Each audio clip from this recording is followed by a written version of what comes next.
Hi everyone, my name is Inan O'Shea and I am a writer and editor. Today I'm joined by some incredible Nigerians who are doing exceptional work in different fields, and we'll be talking about the trap of toxic masculinity in Nigeria, which is a topic that is quite dear to my heart, considering that in February of 2017, I founded a Nasty Boy magazine, which I had hoped at the time would be a platform where we I did actually try to deconstruct the toxic notions around masculinity in Nigeria, and whilst celebrating otherness, difference, and every other everything in between those. So having said this, I would like to introduce Daniel, Daniel Orobo, who is senior editor at Zikoko. He also runs a sex and sexuality column called Sex Live. Also joining us is Chidema Noa Ukwa, who is a PR. I'm sorry, Chidema. Chidema Ukwa. Chidema Nnukwa. I'm sorry about that. Chidema is a PR and communications consultant. And we also have Nelson CJ, or Nelson Charity John. Nelson is a New York Times published writer and writes with the byline Nelson CJ. So, guys, welcome to the panel. Thank you. Thank you, Richard. How are you all feeling today?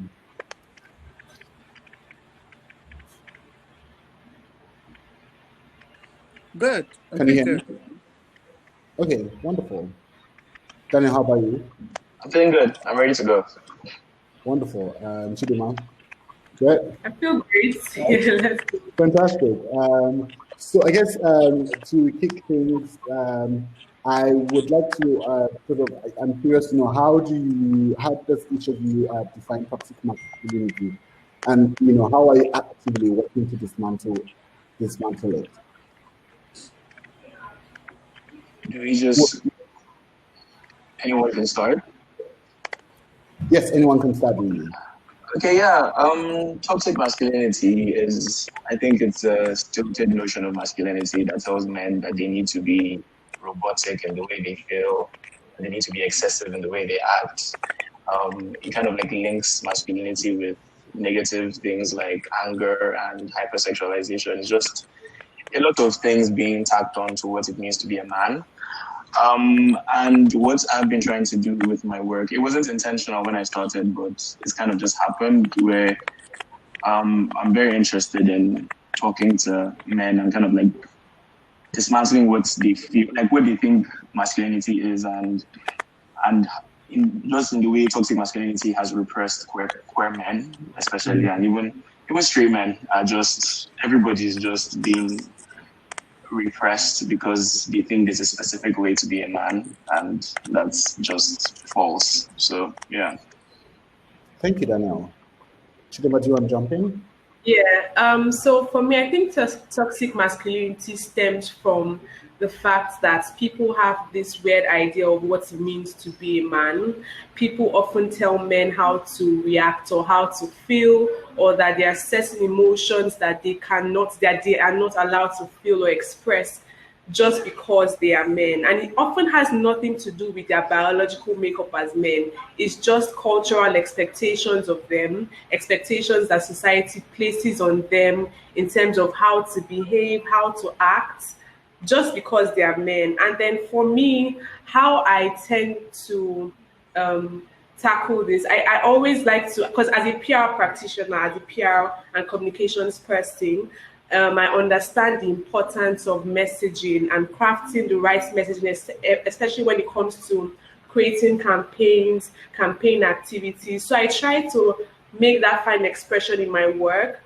Whenever I come up with campaign ideas, I try to make sure that whatever idea I come up with doesn't fit into the stereotypical expectation of what a man should be or even what a woman should be. Right. So in my own little way, that's my way of, contributing to this to end toxic masculinity in some little way. Yeah. Wonderful.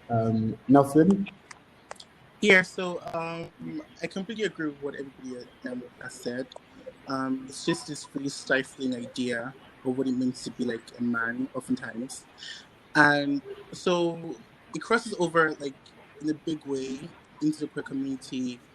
You see, there's so many requirements like in the dynamics that make up the queer relationships, and then you find that things like abuse, violence, it all goes unchecked because everybody's trying to be, fit into like certain harmful and toxic ideas. So I think what I consciously try to do with my work is I'm very conscious about uplifting diverse voices within the queer community. So it's just not enough to talk about like queer people, but talk about every type of queer person, the feminine queer people, and to hold everybody with as much respect and humanity as they deserve. Incredible. Thank you so much. So, and Nelson, this question is directed to you. Defiance, the documentary by Harry E.T., featuring queer young Nigerians such as yourself, that explores the lives of some queer Nigerians, recently premiered to excellent reviews. But I'm also curious, why did you join the project, and why was it crucial for you to be a part of it? Yeah, well, thank you for the question. I think documentation is very important. As I said in the documentary, that's like that. It does a lot in helping people understand, and understanding is important as well. So when you leave trails and you leave, clues, and you leave a body of work that points at how people were at a certain time, it helps people coming in the future to understand how to move along with that information that they already have. So yeah, that was join, and I'm really glad that the documentary is joining the many and a growing body of work that queer coming out right now, and I'm really happy about that. So yeah, my main reason for joining was just to take part in this documentary process. Yeah. And a quick follow-up question: how do you hope that in some ways that the documentary would influence or affect the way that queer people are being perceived in Nigeria, and especially queer? Right. Really. So I think, to be honest, I don't think that it will. I don't know. The thing that it will do much to change the minds of homophobes would be extremely rich of me, to be honest. But I do think that what it does is more for queer people. I think it's very important themselves. I mean, if I was when I was younger, I used to be obsessed. I used to obsessively I would often find next to nothing before I started finding just one person who was selling me, right? So when you Google things like that, and when coming up, Google things like that, into Desmond, find the works of Daniel, they find the works of your work, right? They find Defiance, they watch it, and then they understand that their existence is, I have a thing because I believe that, what we're looking for, liberation and queer freedom, is demanding respect, ultimately. So it may not mean that everybody has to be comfortable at some point for it to happen. So, but I know that once we're able to empower everybody, a lot of people in the community, so we're doing documentary, we're writing, we're creating profiles online, we're coming out online, right? Those are huge steps. So I'm definite that with all of these things, people coming, will be able to will be bolder, right? Be stronger, and they'll be able to take all of these things up a notch and help the others where we do what we are not. The social power. now. Thank you. Daniel, you recently wrote a deeply unraveling piece about the sexual abuse of young Nigerian boys titled Don't Tell Anyone. And there you write quite profoundly that in the past year, and I quote rather, in the past year, while interviewing Nigerians of different ages, gender identities, and sexual orientations about their sex lives, I noticed a shocking pattern. Almost all the men I spoke to had been sexually abused before turning 13. And most of them didn't even consider their violation to be noteworthy. I mean, how I, I was deeply struck by this poignant observation. But I just wonder what struck you the most about this pattern that you so brilliantly wrote about. Yeah, the funny thing about that is it's a pattern I noticed before, but I didn't really pay attention to it. When I was in secondary school and university, I had a lot of friends that used to talk about how they lost their virginity to their house girls, and they weren't talking about it the same way my female friends talked about being abused by their uncles or the houseboy. They were kind of proud about it, and because I was abused when I was a kid. I mean, I wasn't, even when I was like not aware, it wasn't something I was like proud of. I was never like, oh, I'm so cool. I lost my, like I was assaulted by my maid. But when I did, I kind of like blocked out that memory. So when I decided doing sex life for a year, every single man I talked to, like it was, even if they were not abused as kids, they had been involved in something. They experienced sexual abuse even as adults, and they always downplayed it every single time.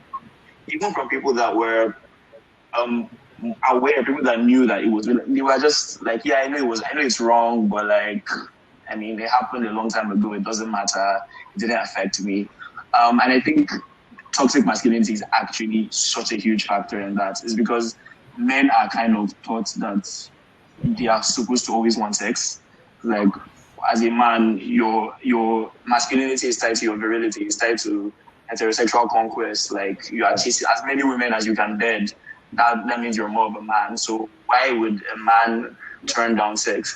And it's so sick that it now bleeds into boys because people treat boys like men. Like, if it was just affecting grown men who have the ability to consent, yes, we'd be able to fight that monster. But like, you're teaching boys that somebody who is much older than him comes and assaults him, and it's fine, and it's like not something to, like, he's supposed to be proud. And I talked to a man who owns a boys, like he has like an organization that fights for the boy child, and he says out of all the boys who were abused that he has tried to help, none of the parents agreed, and all of the fathers said it is impossible for a boy to be abused. That's toxic masculinity 101. Yeah, so that's why I just like it harms so many people. Like when I used to think about toxic masculinity, I used to think about how it's affected the women in these men's lives, because men are violent towards women because they think it's a way to assert dominance. But I didn't even think about how it was affecting them, how it must have affected them when they were younger, how it's affecting boys that are coming up. It is such a big monster that is affecting so many people in so many ways, and it's just really terrible. Yeah. I found the piece very, very unraveling, like as I said earlier, but having also, suffered abuse in the hands of I think my cousin and his friends and whatnot, I do see what you mean, and how that culture of silence, continues to. I mean, I have some days I'm successful at compartmentalizing that part of myself and, willing myself to forget. But other days when it comes back rushing, it's this like an avalanche of emotions that I am unable to control really. So I really don't know how much more, a young, how much more such trauma gets to affect a young boy, Yeah. who may not even have coping mechanisms or support systems and so on, that I have at my disposal. Yeah, it's really the reason it's so horrible is because it affects people in so many different ways. It's one of the people I interviewed. He didn't make the cut of the article, but he talked about the fact that it didn't affect him. But he also mentioned that he's 28 and he has slept with 400 women. I'm like, that is like textbook hypersexuality that is caused by being assaulted, Right. and the fact that like a lot of people I talk to them, like it's very easy to say, oh, go get therapy, but like therapy is hard, therapy is expensive, and there's so much stigma around it. It's just like, what is the solution? For me, the first step was like actually talking about it, actually acknowledging that this happened to you.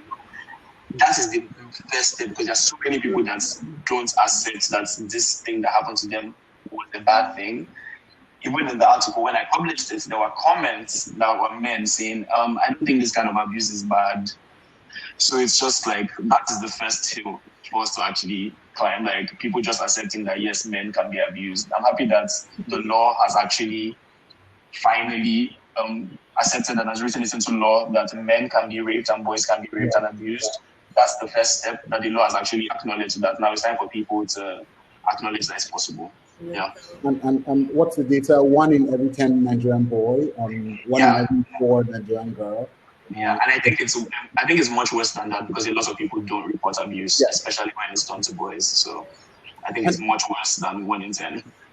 And just to add a bit to that, I think one of the most frustrating things that I think one of the things that frustrates me the most is how almost it's like the people who abused me is like they have completely forgotten about it. Does that make sense? They see me every day. They converse with me every day as though it was as though nothing happened. When in fact something did happen that left untold scars on me, right, and so on. But moving on a bit, from your perspective as a Nigerian woman, Chidinma, I'm curious to know your thoughts on the tendency of Nigerian men to, 1, gaslight women, 2, make light of rape, and possibly some of the toxic behaviors that you have observed Nigerian men bring to social interactions with women in Nigeria. Oh, okay. So, especially when it comes to gaslighting women, I think, off the top of my head, I think one reason why, especially when it comes to issues of rape and consent, I think one reason why men tend to do that is because to call it out, to name the problem would mean that they too would have to own up to being perpetrators of these issues. Right. And they're not willing to take responsibility for that just yet. So instead of doing that, they tend to poke at you and say that, oh, that didn't happen, but then you said yes the first time, but then you were on his bed, but then you let him kiss you, so stuff like that tends to happen because men haven't gotten to a point where they understand, where they can take responsibility for their own actions, and so also understand that at some point in their lives, maybe when they were much younger or even in their present state as men, they have they've not really fully grasped the concept of consent or rape.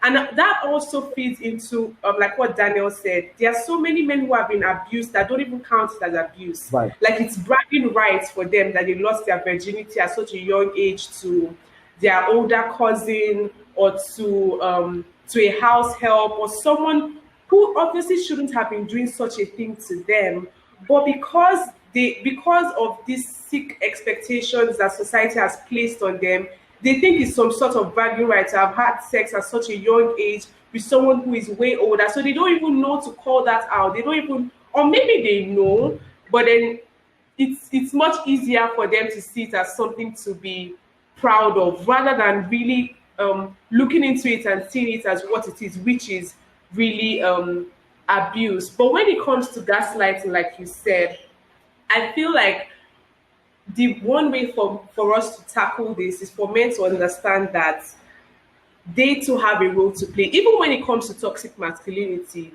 tackling toxic masculinity, men need to refuse some of these expectations that society has placed on them. And it's not going to be anything that is easy. Like, it's not supposed to be easy, but I feel like the best way for us to start is to first of all understand that, for men to start rather, is to first of all understand that there is more than one way to be a man. Like, it's not that you're allowed to feel every emotion.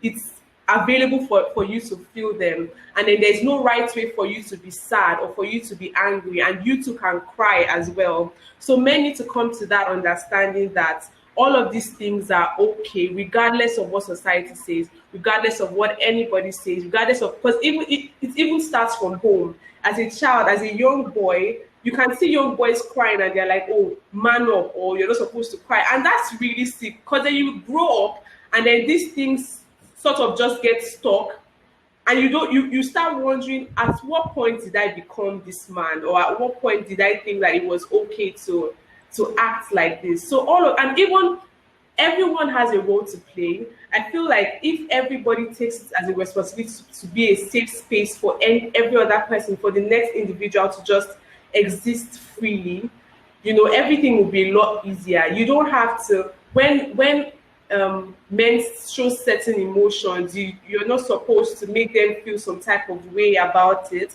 So I think to a large extent also, taking up the responsibility to be a safe space for people generally would help. And then also for men to actively refuse this stereotypes that society is placing on them, because in the end we are the society, so you need to actively work against it. You need to actively tell yourself that, okay, this is how I'm supposed to react, but then right now I feel sad and I want to cry, and then it's okay, regardless of what anybody says. It's okay that I'm crying. It's okay for me to shed a tear or two. It's nobody's business, So I think that's one thing that would help. Fantastic, Chidima. Thank you so much for that addition. I think you raised something very important, which is, this very everyday sayings like man up, when people want to do that, you're being weak or weak for some reason, which I think people think that it's a punchline. They say you are being I'm sorry, pardon my use of the word, you're being a P, whatnot, or you're being a bitch, or you're being, or when they're trying to ascribe strength to someone, they say grow some balls, things like that. These are things that on the surface do sound rather innocuous, but I think that lurking just beneath the surface is this pernicious idea that, we have chosen to ascribe strength to certain ideas that are deemed masculine, whereas weakness to certain ideas that are deemed feminine. So I think Daniel mentioned it earlier about how this also affects women, because when men are seen to show emotions that are termed as weak, they liken you to a woman. There's strength is likened to having balls, and then being weak is likened to having a pussy. So that indirectly affects us as women. So I think in the end, letting go of toxic masculinity or unlearning toxic masculinity helps everyone. It helps both men, because then you can exist freely. Then you can be emotional as much as you are allowed to, as much as you're free to. And then for women, you can also exist. There's also not that expectation for us to, women are supposed to be seen and not heard and all those things, or you're supposed to act a certain way or look a certain way. Strength is ascribed to men, and women are supposed to always take the back seat. So in the end, toxic masculinity does affect a lot of things. So affects young boys, affects young girls, affects literally the entire society. So I feel like everyone has a role to play, because in the end, it liberates each and every one of us. Right. Thank you so much, Chidima. Daniel, Nelson, I wonder if you have things to add to that in terms of some of the things that you experienced growing up that that your female counterparts, cousins, friends, or likewise students. I know, for instance, that I would be allowed an extra time to play, and then my female cousins who were just about my age would be ushered into the kitchen. Oh, we all have to. So they had to go help out in the kitchen, and when I would, feeling left out, when I would want to join them, my mom, would say, oh, or rather, people around would say, the kitchen is not place for a man. I mean, this sounds very cliche at this point, but I do think that these things very much still exist within in Nigeria, really, and within the society in general. And also, for instance, I'm sorry, at meetings, I think, which is a very common thing in Nigeria, when, for instance, we're all pairs, right? We're at, having a meeting. For some reason, someone would expect, when food is brought in, people would expect Chidima, for instance, because she's the woman, to get from her seat and serve the man, which I find rather insulting. But I'm just curious to hear from you guys. Yeah. Even when I was a kid, like I would be in primary school, yeah, I would get I typically used to come first, and if I came second in class and a girl was first, it'd be like, how can a girl beat you? Like, how can a girl be first? And I was so confused because like all the smartest people I know are women, so I was like, what are you on about? So I do think it's so insane because every time before this call, like I sat down to think about like just all the ways that toxic masculinity kind of plays a part. Like, and it's a pillar in so many bigoted ideals that people have. When you even think about like biphobia, for example, like when straight women don't want to date bisexual men, it's because of toxic masculinity. It's because in their head, the fact that this man is also attracted to men, that is a gay part, and that makes him less of a man. So that is already out. As in, toxic masculinity upholds homophobia. It's so like it's endemic everywhere. It's just bleeding into everything and affecting everybody. So it's really something that everyone needs to take seriously. And even before this, I saw a tweet where someone called out toxic masculinity, and a guy responded saying he doesn't like the term toxic masculinity because it implies that all masculinity is toxic, which is just a ridiculous argument. Because if I say dirty water, I'm not saying all water is dirty. Yeah, so like toxic masculinity is type of masculinity that's a problem. Masculinity is not inherently bad. Boys are not born and inherently just like ready to be hypersexualized and ready to fight everybody and are holding in their emotions. They are taught it, and that's what we're fighting against, being taught nonsense. Like, stop teaching young people nonsense. And you that are old, the nonsense you've learned, unlearn it, throw it away. Free yourself from the burden. Like, you see men that say they don't like use cream on their body because they think it's gay. So you're ashy because of toxic masculinity. Like, fix it. Just get your shit together. That's kind of the main thing. Which is something I was very curious, very interested in discussing with Eni about, beauty and self-care and grooming in Nigeria, and how he has how he's experiencing, how the culture is embracing him and some of his experiences doing that. Anyway, before he joins us, Nelson, do you have anything else to add?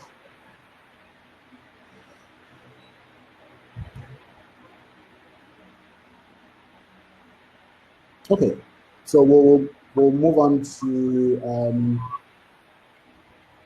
our next question. So I see how some of our favorite male content creators, celebrities, and singers, they've rightly come under fire for either glorifying or apologizing for rape in one way or another. And yet, it's like, I don't know if it's an intentional thing where people, gather and, sort of during the process of ideation, they say, okay, let's do this, let's do that. And somehow the man is,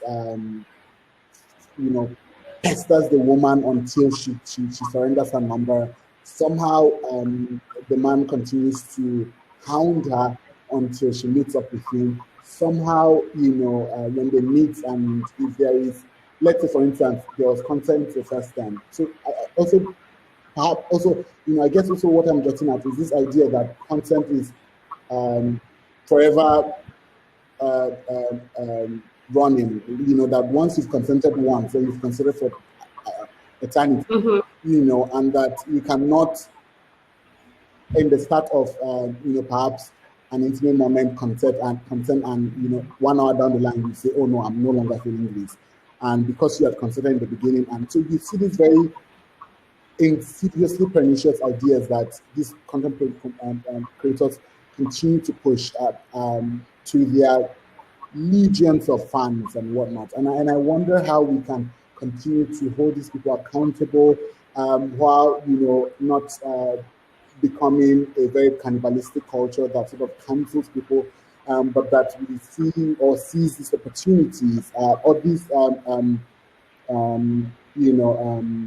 missteps as opportunities to sort of inform and educate and sort of sensitize people about what real consent is in Nigeria. Because I think that is one of the biggest issues that we're experiencing, that people do not really understand what consent is. Because for some people, that consent cannot exist between your wife and the husband, because once she's married to him, then it's like consent has been granted forever. But meanwhile, it's not the way things should be. So Chidima, I would like to start from you. Okay, so it's very interesting that you brought that up, because recently, I think day before yesterday, I was listening to the radio, and the OAP was talking about violence against women, and so she told her audience to call in to share what they think women can do to stop violence meted against us. And while that might have been coming from a very good place, I feel like we've gone beyond having such conversations. Like, there is no reason why you should hold like an entire conversation for about 30 minutes and have people calling to tell women how to stop violence against themselves. That doesn't make any sense. And she's a woman herself, so I don't know, for some reason she thought that was a very bright idea. And it's the same thing. So when it comes to how content creators sort of, for some reason, they just can't think of any other content idea except rape or except disturbing more, and it just doesn't make any sense. And I think it's because, one, they don't take the problem serious enough. That's why they think it's a good idea to make light of something as serious as rape. I feel like right now people are becoming a lot more sensitive. We're not there 100%, but I feel like we've gotten to a point where when you do something as stupid as making light of rape in your content, you feel uncomfortable because you know that people are going to come for you. So I feel like right now, content creators, OAPs, if you have a platform, you should be using your platform to have more progressive conversations. We are in such a patriarchal society, so people already know that. People already understand all those little things. So what we're trying to do is to change the mindset of people when it comes to issues of consent, when it comes to issues that affect women. So I think that content creators should focus squarely on that, rather than shedding light on what we're already trying to bury or what we're trying to move past from. And it's, like I said, it's mostly because they don't take these issues seriously. So they tend to say that it's not just a joke or you don't have any sense of humor. But people are dying from these things. Like, women are not surviving. Like, you can't afford to joke with these things. There are a ton of things that you can joke with, but not these kinds of issues. So I think that the only way to stop this is to continue to put them on their toes. Don't laugh with them when they release such content. Don't try to, and also don't give it more audience. Don't quote the tweets, don't retweet it, because then you're pushing that stupid message that they started off with. So don't try to give it more audience. Call it out immediately. If there are people you know personally, send them a message. Don't give room for such message to stand, in quotes, as much as you can. Call it out. Let them know that what they're doing doesn't make any sense. And for a message to content creators who might be watching, I think it's a lot more helpful when you use your large audience, when you use your platform to kick off progressive conversations. We're not trying to have conversations about who should wash plates or who should cook, or if you enter the room and then you see your maid lying down like this, what should you do? Like, it doesn't make any sense. So let's try it as much as possible. It's important to keep having progressive conversations that will lead us to where we're trying to get to, conversations that shed more light on consent, how to treat women, how to get rid of toxic masculinity, societal expectations of how a man should be or how a woman should be. Those are the conversations that we're looking to have now. We've gone beyond all those who should clean, who should cook, and stuff like that, and then chasing women. When a woman says no, she means it. Like, she's not sitting around waiting for you to change her mind for her to say yes. So when she says no, believe her and just let her be. Right. Basically. So to add a bit of context to this, before Daniel and Nelson go on to respond to the prompt, I think it also, these conversations also, this sort of skits also normalize the idea of, because somehow you see in the skits, and they seem pretty much very alike, that, the guy walks up to the girl and then she turns him down and his friends all make jest of him. What's the problem? That if a woman says no to a man, that it's a laughing matter.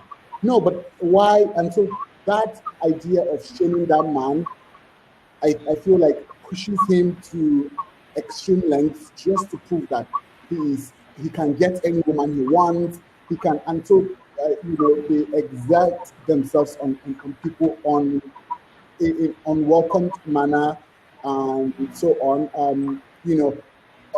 So Daniel, how, as someone who identifies as bi, I think, how do you hold your friends accountable, your straight friends, for instance? How do you hold their feet to fire? How do you teach them about consent and what it means for a woman, what it means for a man to respect a woman's wishes? I've been lucky enough to be surrounded by people who share the same values as me. That's been a blessing for me. Even my straight friends are very open-minded, so I've not had that fight, but I've had the argument with like strangers, and so it's just like, let's talk about the content creators part. That people that I believe genuinely don't know that they're being harmful with their content, but there's also a large number of people that I think don't care that they're being harmful. Some people have decided that any kind of publicity is good publicity. Like the next on top of my tweets, you're watching it, you're doing numbers. I'm going to use it and push my content creation markets. That's the problem. So it's like, it's also just general laziness. People don't know how to. Comedians who don't know how to be funny without being bigots are not really funny. And it's always like something I'm always quick to say. Like, if as a comedian your jokes are at the expense of women and queer people and people with disabilities, it's like, you are not a funny person, you're just a dick with a platform. So that's kind of the issue. So it's just like, generally, I think people need to have more empathy. That's like a very big thing that people lack. Just like, you can't just do anything for attention. You can't just do anything for a quick buck. You kind of have to teach people to have like small human decency. That's actually the main issue with content creators like that. And it's actually so sad because like content films, this is the thing that like taught us this toxic masculinity just from the jump. Like, romantic comedies are always telling us that it's so cute when a man literally stalks a woman. She said no, but like, no, she said no, but she didn't really mean no. Like, that would be cute. Go to her window and stand there and be shouting from her window that you love her. Like, oh my God, that's so cute. And I'm just like, this is the issue. And it's even worse. Like, I thought those were like old movies, but they're still like new movies. There's a movie that came out on Netflix, like in the middle of like lockdown, that was the most watched movie on Netflix, Nigerian Netflix, for weeks. I think it was called 365 Days, and it was basically a rape fantasy. It made into a movie, but people were watching it because he was like a good-looking guy that basically kidnapped a babe. I'm just like, there's just so many ways that toxic masculinity bleeds into like our ideals and bleeds into the content we consume, and it's just like you just have to be on your toes. Like my friends are always quick. Like if they're not sure about something, they're like, "Oh, Daniel, what do you think?" Because I'm still learning. I'm always like, "Oh, this is my opinion," and I'm always like, let's read, let's study together, and let's come to a conclusion. Is that yes, I definitely believe that there's room to learn, but like there are also people that I also think that there should be a line, because I don't think like marginalized people, it should be our burden to be teaching people over and over and over again. Like Chidima said, like we keep having the same conversation, and it's actually very frustrating. Like it would be nice, let everybody understand this consent. Like when somebody says no, the person means no. You know, then I start going into nuances of like consent, of like I'm so irritated that we keep having the same basic like ground level conversation. Let's talk about when somebody like this person consented to this. Let's not talking about people removing condoms in the middle of sex. Let's go deeper. We can't keep regressing. And that's why I understand when people get frustrated. I can't keep saying the same thing over and over again to you. Like consent is basic and they understand it, they just don't care. That's actually the problem. Because if the roles were reversed in something that they were uncomfortable with, they would understand giving consent and they would understand that no means no.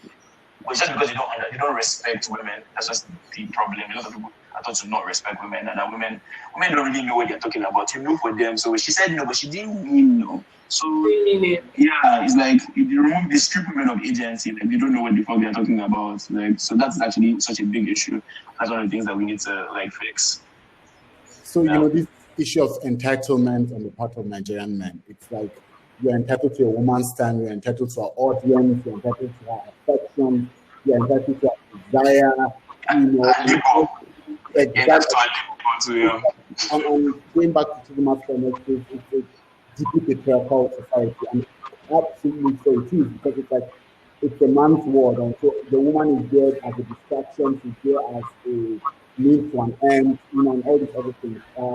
But you mentioned the issue of removing condoms in the, without the partner's knowledge, right? Yeah, still think. And that is something that I didn't even realize was, but it wasn't, you know, it wasn't a conscious thing within. So like I watched I May Destroy You, and I think they addressed that there very well.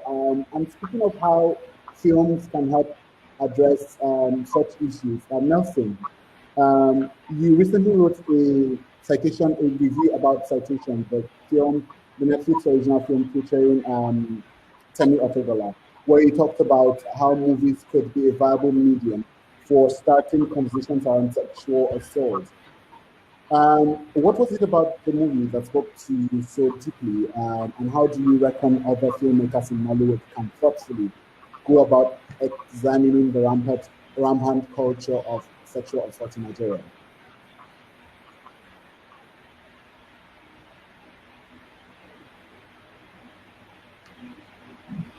Nelson?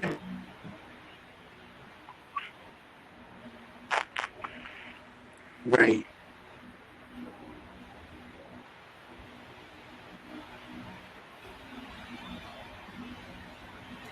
Nelson, you're on mute.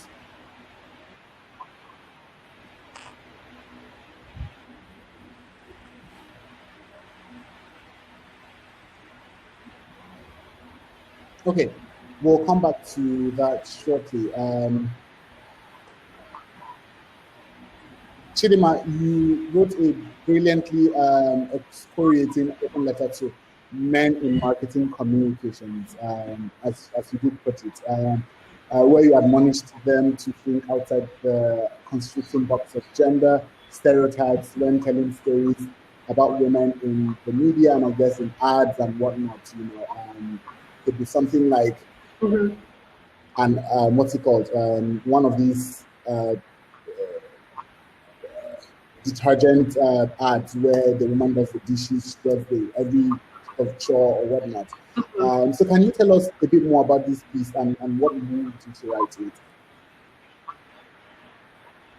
Okay, so with my job as a PR and marketing communication executive, so I've been opportunity to sit in a couple of strategy sessions where people just gather to brainstorm on ideas, especially for campaigns, for brand campaigns and the likes. And I see that one thing is always common, especially men who say that they are allies, or people who think that they have the best interest of women in their hearts, and they're coming up with ideas, and they're like, oh, okay, how about we have this influencer talk about this, like this, tell women that they can be more, they can do more, they can do this, they can do that. And then I'm like, I don't think that that's what the issue is. I don't think the issue is that women are not dreaming big enough for themselves. Of course that might exist, but I think it would be very dishonest to focus on that as the main issue as to why women are where they are in society at large. I think the issue is that there's so many things standing against us. Like, so you might have these grand dreams for yourself, these big things, big ideas that you want to accomplish for yourself and for your career. And then you can't even get past university because there's one lecturer that won't give you your A because you can't sleep with him. So what do you do about that? So I feel like, especially in my field, it's so important because messaging is very important, and Nigerian brands need to come to that understanding. They sort of always want to reinforce the same stereotypes because, oh, that's what society likes. But then at what point then do we move forward if we keep having this same conversations, if we keep reinforcing that, oh, when it's time to change the diapers, it's the woman that does it, or detergent ads or ads for washing liquids that you use in your kitchen, and it's women that you're targeting women, but don't men wash their plates and clothes? I feel like what would make you stand out right now, especially as a Nigerian brand, is to start having these progressive conversations. Even if you think that we're not there yet as a society, but people will pay attention to you. You're going to grab people's attention because it's not something, these are not things that Nigerians are used to, especially when it comes to content. People still come up with the same old lazy ideas. So it's a detergent brand, or how about to have a young boy running and then he falls down and then the mother comes and cleans him up. That's boring. People are tired of going up with campaign, and it's something that I'm very deliberate at. Even when I as much as I can, if I have campaigns that I'm working on and I need to come up with like maybe a list of influencers or content creators, I would definitely not be comfortable picking somebody who I know has made one rapey joke like last week, or somebody who released some skits that I know that this was wrong, or reinforces some sort of stereotype that is harmful to a particular group of people. So I think it's something that people need to take responsibility for, especially people within PR and marketing communications. Like, you need to take responsibility. Someone was speaking to a group of young PR executives one day, and then he probably meant it from a good place. And then he was talking to women. He was like, women need to listen to. There's this. I don't know the woman's name. She wrote a book about how after she got married, she had to move somewhere close to where her mom lives, just so that so she can balance her work life and her personal life and family and all of that. So she had to move closer to her mom so her mom can help out. That's how she became successful, blah, blah, blah. So this man was speaking to like a couple of women, and he's like, women need to take that into consideration, that you can have it all. You just need to find the balance, stuff like that. But nobody ever tells men this. And you might be in a strategy session and that might come up as some bright idea to position the power woman. She wakes up by 6 a.m. She cleans the parlor. She's getting ready for work. She's getting the kids. Oh, that woman is tired. Nobody Meanwhile, ever imagine shows the husband part is of the ad. snoring and...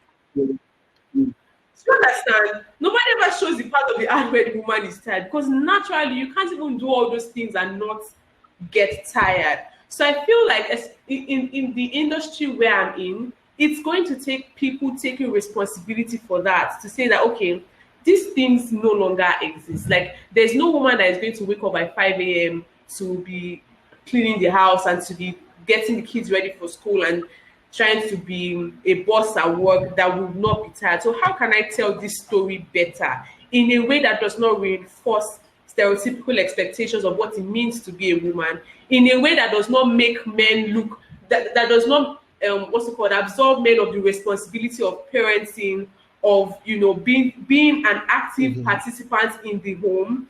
So I feel like it's something that we all need to do generally. And I found that even men who think that they are doing this for the perfect representation of what a power woman is a woman that does not rest, a woman that has to do everything by herself.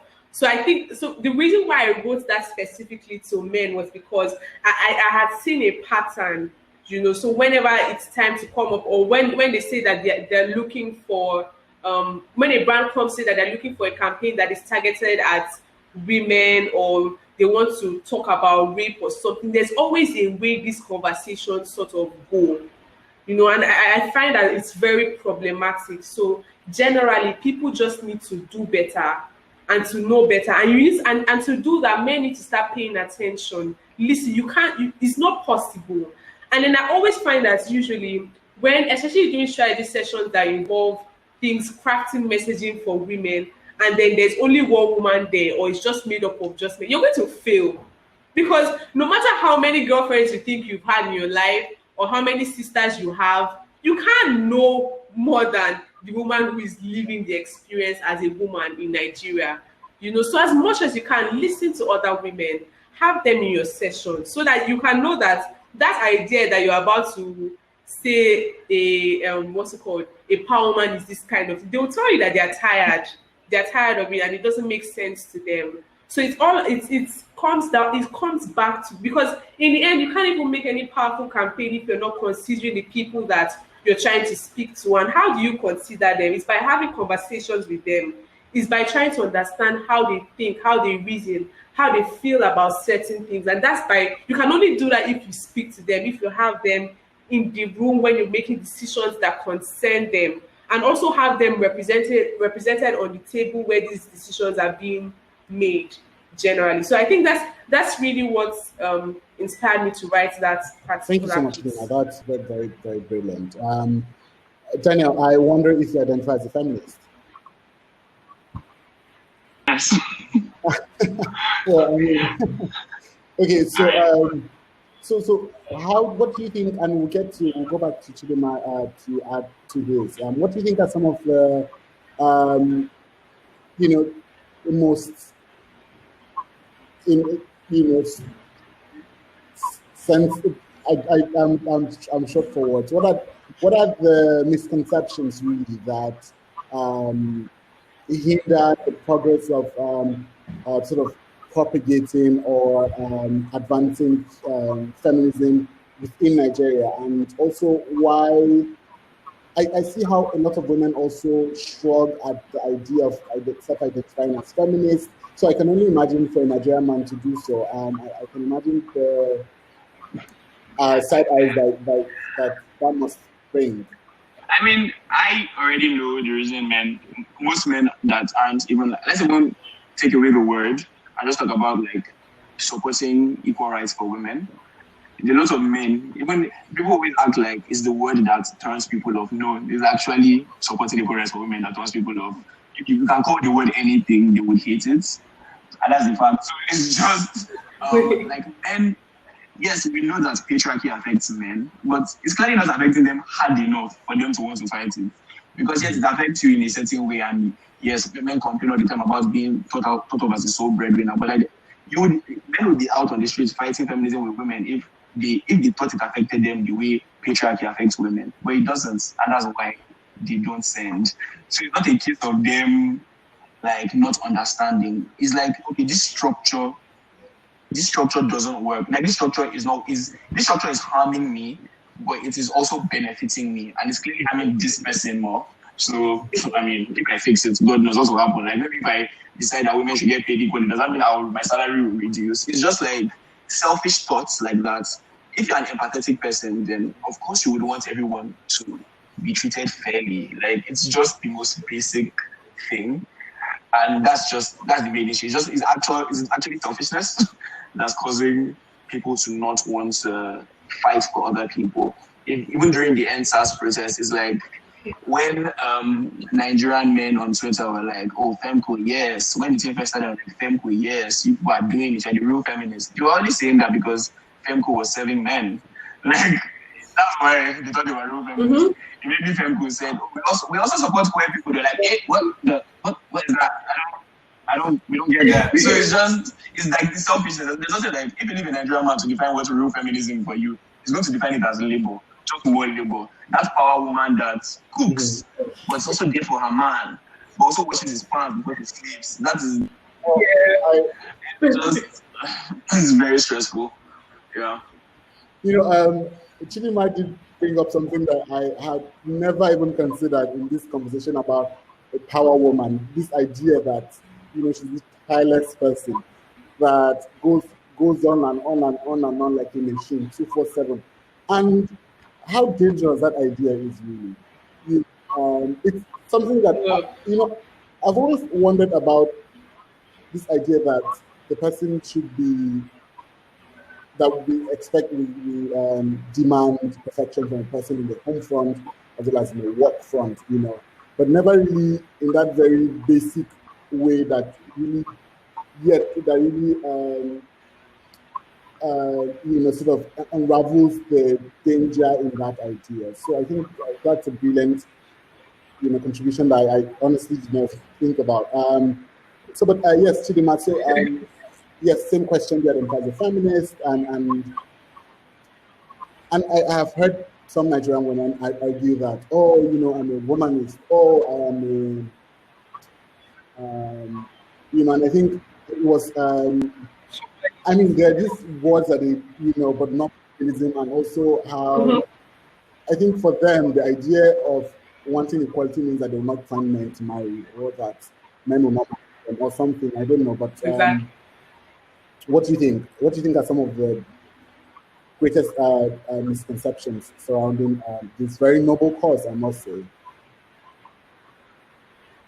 Okay, so yes, I'm a feminist, and I think that off the top of my head, reasons why some women might not want to be identified with being a feminist is one, because I think it's actually something brave to do, because standing up to say that you're a feminist is standing against like a system that has existed long before you. So that's something that is really brave. So you're going to have to be sure that you can really take the hits, because it's going to come with a lot of hits. And then as a woman, from when you're like from when you're right from your left, they're already preparing you for one man to go and submit yourself in marriage to what. So it's already something that you aspire to. So being told that as you're growing up, like, it's okay to not want to be submitted to anybody. It's okay to be your own person. You have your own voice. It's like, it's against everything that you were brought up to see as normal. So it's natural for women to push back from it. And I often say that it's fine, because the feminists will be there doing the work to make sure that you're fine, you're okay. Like, you're not hurt in the process of being choosing to not be a feminist, because one day that thing will fall off your eyes, and you'll be able to see clearly one day that it's actually bondage that I've been in all this while, and this is not okay. Like, this is literally not the way to live. You just sort of one day realize that society does not consider you a full person. And then you just become very irritated by it, and you just want to do something about it. And not all women will come to that realization, and that's okay. We just need like a handful of people to come to that realization, to know and want better for themselves, to know that you're not defined by whether or not you're married to somebody, or whether or not you have kids, or whether, and if I had like my own feminist agenda is not even for women to become these big bosses at work, or become this badass career woman. No, I just want women to be able to exist freely. I want the market woman on the road to be able to walk home at night, to get home at night, and her husband is not beating her. So it's not so much about being rich. being having all the money in the world, having all the connect in the world, even in your own little space, in that little village, how do the women there live? How do they fare? That's what's my own. If my feminism had like a focus, it would be that in the end, because not all women would be empowered, not all women would have all the money in the world. But then who says they're not allowed to make the choices that benefit them? Why shouldn't they be able to do things that make them happy or make them feel good about themselves? So that's one thing. If I had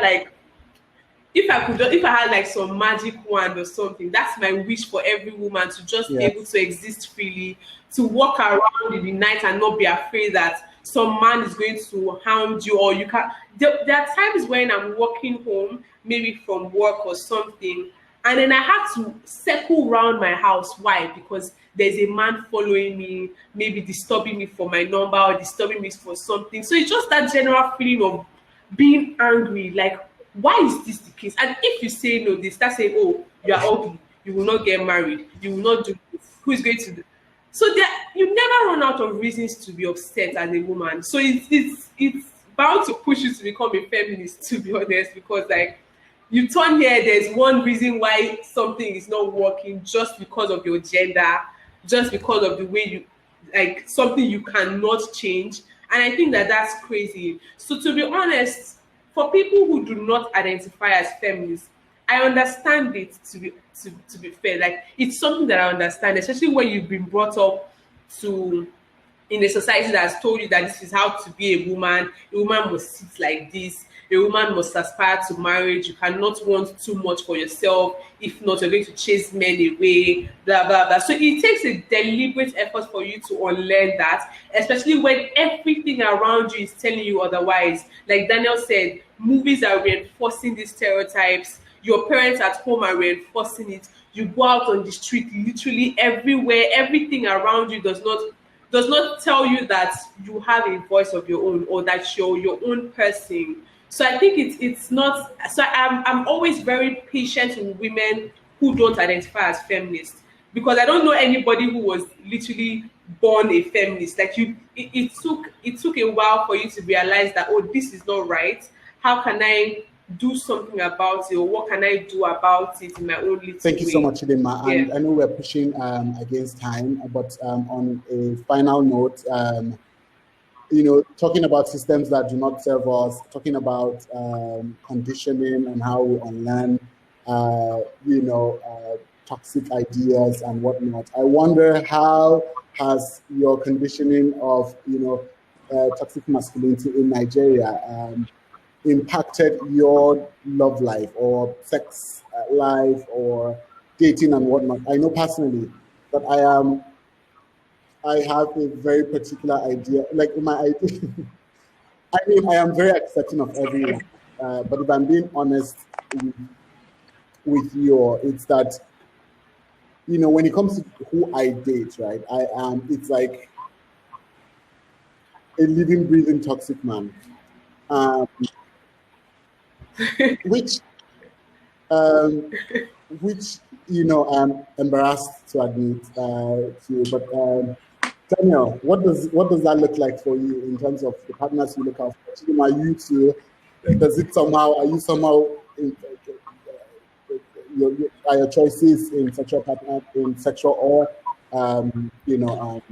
romantic partners impacted by this? Nelson, you've rejoined us, so I don't know if you caught the question, but I could repeat it again if you'd like. Hi, can everyone hear me now? Yeah, we can. Great. Okay. Sorry for that little interruption. No, that's all right.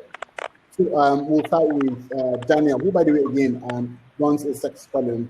And Daniel, I'm also curious to know how do people around you, your family, your friends, respond to the idea of you talking about sex in such a big platform?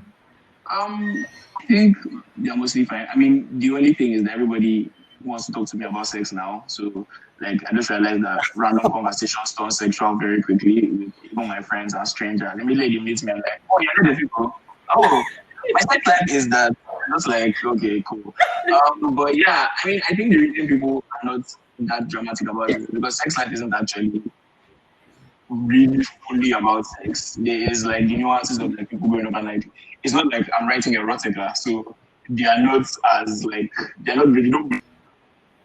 So they read it and they're always like, oh wow, that's really interesting. People always want to dialogue about it. People always want to talk about it, and that's my intention with sex life. I always want people to question what they like and question because even like down to the way toxic masculinity affects your sexuality. I think a lot of straight men are not enjoying sex because of toxic masculinity. Like there's so many things they'll probably enjoy, but they will never, ever, ever try because it's not just what they've been taught to like. Like they've been taught that they must be they must be dominant in bed. And there are so many men that would literally enjoy being submissive to a woman in bed, but they're just never going to do it because they've been taught that that's not how that goes. But for me, the way it's I don't know how to interact with people that hold bigoted ideals. Like really, from friendships to like dating, I cannot deal with it because like I'm a big talker and I really like talking. And like if it was a case where we were just hooking up and I wasn't listening to you speak, maybe, but I can find the hottest person to become completely unattractive once they say something misogynistic or something homophobic or something like it happens. It's very instant. So I don't know how to deal with that in like my life. So yeah, thankfully.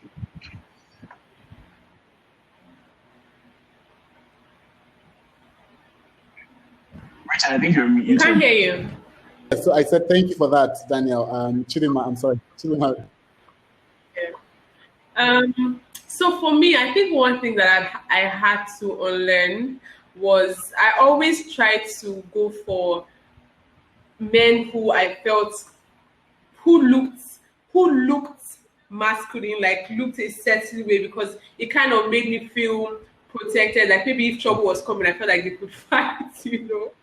So it took a conscious effort for me to one even notice that problem that I had because you know it's okay for the man to want to run away if a problem comes, but like why is it his responsibility to fight? So I think if there was something in particular, it actually took a conscious effort for me to point that out and say that oh, Chidima, this is not okay.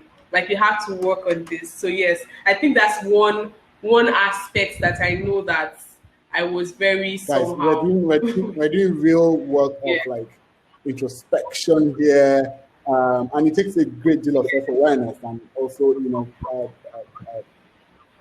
honesty to admit to some of these things. Anyways, Nelson, how has toxic masculinity impacted the way that you date or interact with men, or I mean whoever you really sexually or romantically deal with?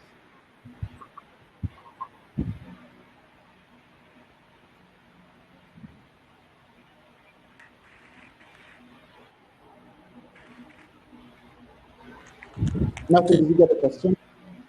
Yes, we can. Yeah. So I don't know. I think that well, a lot of times I used to be really like low-key femophobic. So we maybe not repulsed, but not like men who have or show signs of extremely effeminate, but just everything. So that was really unhealthy. It's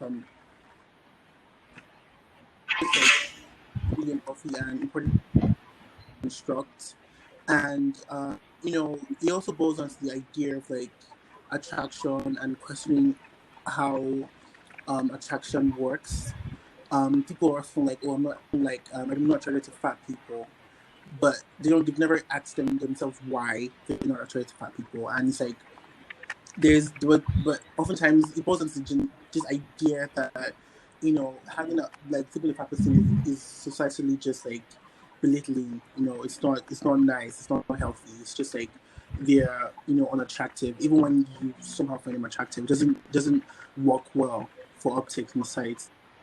So yeah, for me. So I think right now I'm just at a place where I'm and consciously trying to be more open and being conscious of how, because the thing here is that, bigotry is so convenient. It's so easy to and live with. It's why people find it really difficult to shed certain toxics. It's very convenient and easy, So so what I do is just trying to be open and to see people based on I think about them, what to expect I should be feeling or I should be reacting, to. Right. And now that we have you back, I think it would serve all of us really well to hear your thoughts on. You recently wrote a review about Citation, the Netflix original film starring Temi Otebela, where you talked about how movies could be a viable medium for starting conversations on sexual assault. What was it about the movie that spoke to you so deeply, and how do you reckon other filmmakers in Nollywood can thoughtfully go about examining the rampant culture of sexual assault in Nigeria? Right. That's so. The thing is, I really liked the movie. I mean, I've heard people talk about, oh my god, it was so impossible. Temi was made into too much of a rich person. I do have problems with the movie. I agree, but I think it's a very, very good start. I mean, one of the problems I have is that the lead character was too much of a good person, deal victim in a sense, so that it made it really difficult to. In real life, people are fucked up. They're flawed. They're not perfect. So it makes it find storylines like that really sense. Or will find justice if they come for more to be more wild and more without it. I he's out there and conscious and willingness to fight objectivity and really, really amazing. And I know that because I feel like growing up, we watched right like students and about it. It's so normal. It's like maybe and they tell you that that whole stuff is there for a couple of weeks, then you move out. Very inconvenient, but it's an actual ridiculous. Nobody even talks about how bad this happens when it's dealt with. So, this movie, many other movies going forward, and very like that would imagination. It's not just art. I feel like art is one huge world like that, like our own. And that's it. That point, you have the power, and so it can actually come to if we sort of like as much criticality and realness as possible. Yeah, so I think going forward because being more imaginative to spin the story, certain people accountable, daring to have positions in jail, things daring to have paid for violating for people. So things are normal. It's happening every day. So they shouldn't happen. Well, thank you, Nelson. And good to have you back again. So again, okay, I promise this is like the last question. So what are some of the stories, and if you could keep it very brief, I would be very most appreciative of you. What are some of the stories you're dying to see told about being either a man or a woman in Nigeria, and what's your vision for uh, the conversation surrounding around masculinity and gender in Nigeria? We'll start with Daniel then. Yeah, I'm a big fan of coming of age stories, coming of age films. I just like seeing people grow from childhood and seeing how they get shaped. That's kind of what I would like to see from the jump. Like I would like to see more coming of age stories centered on boys and just like showing what it's like to grow up with so much external pressure of like generally the entire in the world there's the masculine ideal in the world, but there's also the masculine ideal in Nigeria. And I'm just very interested in seeing that play out in a very realistic and like honest way, just to show.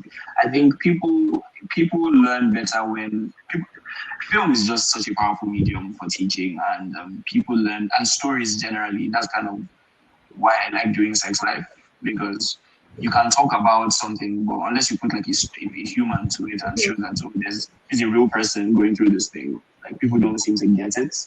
So I think a film showing that the way we raise boys is kind of fucked up.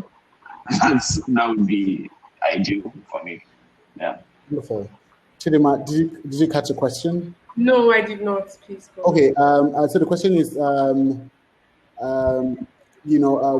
what are some of the stories that you are dying to see told about being a woman or a woman in Nigeria, and also that you're dying to see about being told about men really in Nigeria, and what's your vision for the conversation around masculinity and gender in Nigeria? Okay, stories that I'm dying to see. I think, like I said earlier, I'm more passionate about, or I'm more interested in seeing how women who don't necessarily have the means in terms of money and maybe connection navigate issues that revolve around gender, around sexism, and all of that.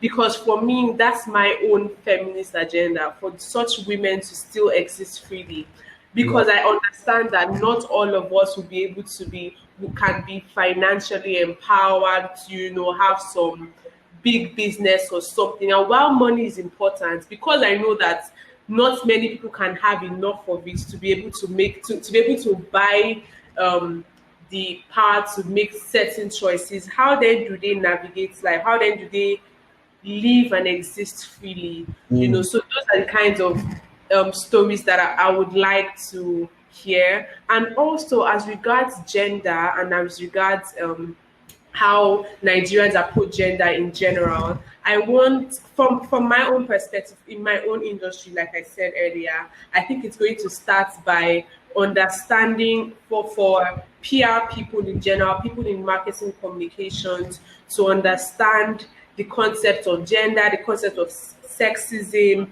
toxic masculinity, and all these other very important concepts, and then also put that into consideration when you're developing campaigns, when you're speaking to brand managers, when you're crafting messages, no matter how little, even down to how you caption your pictures.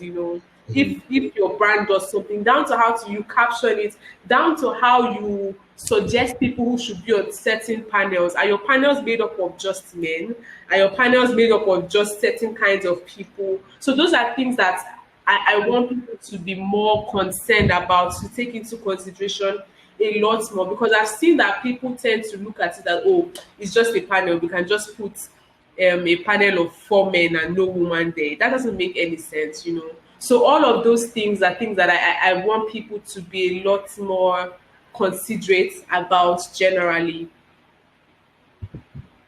Thank you so much, Chidima. It's, again, you bring up this idea of, everyday Nigerian woman, what's life like? What does agency look like for her? Just like, and I really wanted to chime in earlier, but I completely forgot. It's that, while for some people it's, having a whirlwind of a career life, and that takes them to Paris today, New York tomorrow and whatnot. For another woman, it might be just being able to come back from the market and cross her legs and the husband helps her cook or something. Yeah. That, you know, she sits and she isn't how lost to, I don't know, like, you know, it could just be something ordinary, really, that doesn't, that, you know, so I think that there is a real gap for that in the conversation, and so I think you're onto something great, really. Nelson, we'll be wrapping up with you. Yeah. Sorry, I have to always ask, just to be sure. Yeah, I can hear you. Yeah. Race is a very important point. I want to see more diverse characters in TV, masculine presenting men or feminine, not portrayed as comical and be simply just themselves. First off, also, what's someone that like everyday women who are basically everyday women who this the whole whose life are often lost into domestic can is never to be anything else except attending to the needs of men. Primarily, you know, so I think and very helpful. When you sister and I we're huge fans of Yoruba movies, and we, as much as I love those movies, harmful, you know, because they tell you that when a man cooks for his wife, he's probably drugged, and that spell at some point leaves him, and then, you know, the woman has to beg, you know, things like she ultimately either dies or never gets to have a child. Completely fucked up, because you can their abortion, it's just crazy. They never tell you that those abortions are actually harmful, and they're unsafe abortions that they have, right? But they never present another option, and they do these things, that in one way or another try to reduce men into objects of you know, everyday pedestrian use, and it's just really crazy, because as human beings, I feel like a lot of things that we Nigerians know about women, about sexism, about homophobia, really is influenced a lot by what we watched growing up. That has a way to start. I mean, I feel like I want to see movies where women are powerful and they have jobs and nothing happens to them. They don't come back begging and try to be humble or anything. It's fine. I want to watch movies where men cook for their wives, and it's not even a story, just like an aside. It's a thing.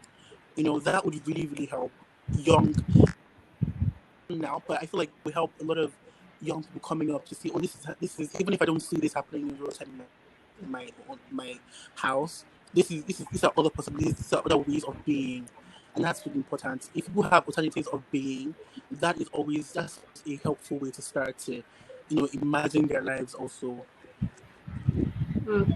Thank you so much, Nelson. And, you know, this brings us to the end of this wonderful session. I've had a joy. It's been a joy, rather, talking to Chidima, Nelson, and Daniel. They have been insightful. They have brought, you know, such candor and so on to this very necessary conversation. And thank you all for joining us today. And this will be a wrap from us. Bye. Bye. Bye-bye. Bye, everyone.